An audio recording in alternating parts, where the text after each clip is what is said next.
Hello everyone, কেমন আছেন সবাই? সবাইকে স্বাগত জানাচ্ছি মিতুস কিচেনে। বরাবরের মতোই নতুন একটা রেসিপি নিয়ে চলে আসলাম। আমার আজকের রেসিপি রঙিন পাটিসাপটা পিঠা। এই পিঠাটা দেখতে যতটা না সুন্দর, খেতে কিন্তু আরো বেশি সুস্বাদু। আর সাথে থাকছে অনেক অনেক টিপস। আশা করছি রেসিপিটি সবার কাছে ভালো লাগবে। আর কথা না বাড়িয়ে মেন ভিডিওতে চলে যাচ্ছি। এর জন্য প্রথমে একটা বোলে আমি নিয়ে নিচ্ছি চালের গুঁড়া 1 কাপ। আর এখানে আমি ময়দা দিয়েছি হাফ কাপ। আর চিনি দিয়ে দিব আমি 1/3 কাপ পরিমাণ। আর খুবই সামান্য পরিমাণে লবণ দিয়ে দিব 1 চিমটি পরিমাণ। তারপর এখানে আমি দিয়ে দিব আগে থেকে জাল করে রাখা লিকুইড দুধ। আর এই দুধটাকে কিন্তু আমি জাল করে ঠান্ডা করে তারপরেই কিন্তু এই পাটিসাপটা পিঠার ব্যাটারের মধ্যে দিচ্ছি। আর এখানে কিন্তু দুধের পরিবর্তে জলও দেওয়া যাবে, কিন্তু দুধটা দিলে কিন্তু খেতে পিঠাটা বেশ ভালো লাগে। এখন এগুলোকে একসাথে খুব ভালোভাবে ব্লেন্ড করে নিতে হবে। আমি একটা হ্যান্ড উইচের সাহায্যে খুব ভালোভাবে এগুলোকে ব্লেন্ড করে নিচ্ছি। অনেকেরই কিন্তু এই পাটিসাপটা পিঠাটা পারফেক্ট হয় না। এই ব্যাটারটা যদি পারফেক্ট ভাবে করা যায় তাহলে কিন্তু পিঠাটাও একদম পারফেক্ট হবে।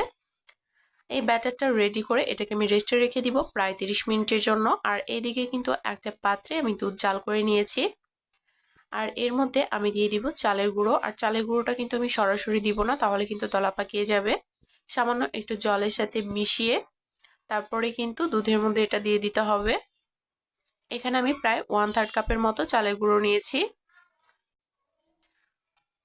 চালের গুঁড়োটা দেওয়ার পরে কিন্তু খুব ভালোভাবে এটাকে মিশিয়ে নিতে হবে। অনবরত কিন্তু নেড়ে চেড়ে দিতে হবে। আর এখানে কিন্তু আমি স্বাদ মতো চিনিটাও দিয়ে দিলাম। 1/3 কাপের থেকে একটু কম পরিমাণে চিনিটা দিয়েছি। এখন এটাকে খুব ভালোভাবে মিশিয়ে নিতে হবে। আরো কিছুক্ষণ আমি এটাকে জাল করে নিয়ে এর মধ্যে আমি দিয়ে দিলাম নারকেল। কুড়িয়ে রাখা নারকেল এর মধ্যে আমি দিয়ে দিলাম। হাতের কাছে যদি নারকেলটা না থাকে সেক্ষেত্রে কিন্তু এটা স্কিপ করাও যাবে, অথবা অন্য কোনো ড্রাই ফ্রুটসও কিন্তু এখানে অ্যাড করতে পারেন। খুব ভালোভাবে এটাকে আমি জাল করে নিয়েছি। যখন এরকম একটা আঠালো ভাব চলে আসবে সেই পর্যায়ে কিন্তু আমি এটাকে নামিয়ে ঠান্ডা করে নিব। আর এইদিকে কিন্তু পিঠার ব্যাটারটাও একেবারেই রেডি। ঘনত্বটা আমি একটু দেখিয়ে দিচ্ছি। একটা বাটিতে আমি কিছুটা তুলে রাখছি। এখানে আমি অর্ধেকের বেশি ব্যাটার কিন্তু তুলে রাখবো। আর বাকিটাই কিন্তু আমি কালার মিক্সড করব। মানে এখানে নর্মাল যে জর্দার কালারটা আছে সেটা কিন্তু আমি এখানে দিব। খুবই সামান্য একটু কালার দিলেই কিন্তু সুন্দর একটা কালার চলে আসবে। আসলে এই রঙিন পিঠাগুলো বানানো কিন্তু একেবারেই সহজ। যদি সকল টিপস ফলো করা হয় যে কোনো রেসিপির ক্ষেত্রে, সেই রেসিপিটা কিন্তু একদম পারফেক্ট হয়। যাই হোক, জর্দার কালারটা কিন্তু আমি খুব ভালোভাবে ব্যাটারের সাথে মিক্সড করে নিয়েছি। এখন কিন্তু খুব সুন্দর একটা কালার চলে এসেছে। আর একটা পলি নিয়েছি আমি, পলির মধ্যে কিন্তু এখন আমি এটা ভরে নিচ্ছি। এটা কিন্তু বোতলে করেও ডিজাইনটা করা যাবে, আমি আজকে পলি দিয়ে করছি। আর এদিকে কিন্তু একটা প্যান আমি খুব ভালোভাবে গরম করে নিয়েছি। আর এখানে আমি একটু তেল দিয়ে ব্রাশ করে নিচ্ছি।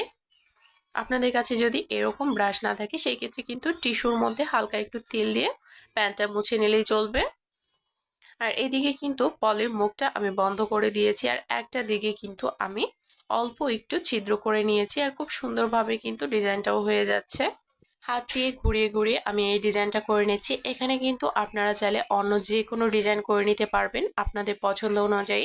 এটা যখন হালকা একটু হয়ে আসবে সেই পর্যায়ে আমি এখানে সাদা কালারের ব্যাটারটা দিয়ে দিচ্ছি। আর ব্যাটারটা দিয়ে কিন্তু একটু নাড়িয়ে দিতে হবে। প্যানে যে আগে থেকে আমি তেলটা ব্রাশ করে দিয়েছিলাম এর জন্য কিন্তু নিচে থেকে লেগে যাবে না। অবশ্যই সকল টিপস ফলো করেই কিন্তু এই পিঠাটা বানাতে হবে, তাহলে কিন্তু একদম পারফেক্ট হবে। আর যে পুরটা আমি বানিয়ে রেখেছিলাম সেই পুরটাই কিন্তু একটা সাইডে আমি দিয়ে দিচ্ছি। আর তারপর একটা সাইড থেকে এটাকে ফোল্ড করে নিতে হবে।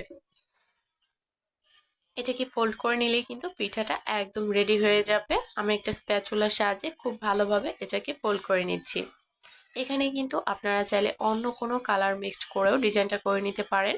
আমি আজকে জর্দার কালার দিয়ে করছি। জর্দার কালার দিয়ে করলেও কিন্তু কালারটা বেশ ভালো লাগে। আর পিঠাটা দেখতে কিন্তু অসম্ভব সুন্দর হয়েছে। আর এই পিঠা দিয়ে অতিথি আপ্যায়ন করলেও কিন্তু সবার কাছ থেকে প্রশংসা পাবেন। সবগুলো পিঠাই কিন্তু আমি সেম প্রসেসে বানিয়ে নিয়েছি। আর দেখতেই পাচ্ছেন কতটা সুন্দর হয়েছে। আমার চ্যানেলে কিন্তু আরো অনেক ডেজার্টের রেসিপি দেওয়া আছে, চাইলে কিন্তু দেখে নিতে পারেন। আর এই ভিডিওটি যদি ভালো লেগে থাকে তাহলে অবশ্যই কিন্তু চ্যানেলটি সাবস্ক্রাইব করে পাশেই থাকবেন। আর যারা অলরেডি করেছেন তাদেরকে অসংখ্য ধন্যবাদ। আমি কিন্তু এখানে একটা পিঠা ভেঙেও দেখাচ্ছি ভেতরটা কতটা সুন্দর হয়েছে। আশা করছি রেসিপিটি সবার কাছে ভালো লেগেছে। আর এই পিঠাটা কিন্তু অনেকটাই জালি জালি হয়েছে। এটা সব শেষের পিঠা। আমি কিন্তু এখানে সামান্য একটু জলের পরিমাণটা বেশি দিয়েছি, যার কারণে কিন্তু এটা জালি জালি হয়েছে। যদি এরকম জালি জালি করতে চান তাহলে কিন্তু জলের পরিমাণটা বাড়িয়ে দিতে হবে। সবাই ভালো থাকবেন। আজকের মতো এই পর্যন্তই।